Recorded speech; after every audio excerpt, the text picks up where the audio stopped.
वज़ारत दाखिला ने आम इंतखाबात के सिक्योरिटी मामलात पर पाक फ़ौज की फराहमी के लिए समरी काबीना को भिजवा दी। वज़ारत दाखिला की जानिब से भेजी गई समरी की निगरान काबीना की मंजूरी के बाद आम इंतखाबात की सिक्योरिटी के लिए फ़ौज तैनात होगी। ज़राए का कहना है कि इलेक्शन कमीशन ने 2,77,000 फ़ौजी अहलकार मांगे थे। पाक फ़ौज, रेंजर्स और FC अहलकार आम इंतखाबात में तैनात होंगे।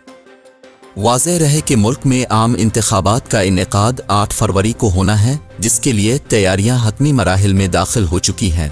इलेक्शन कमीशन ने तमाम बल्दियाती महकमों के फंड्स भी मुंजमद कर दिए हैं।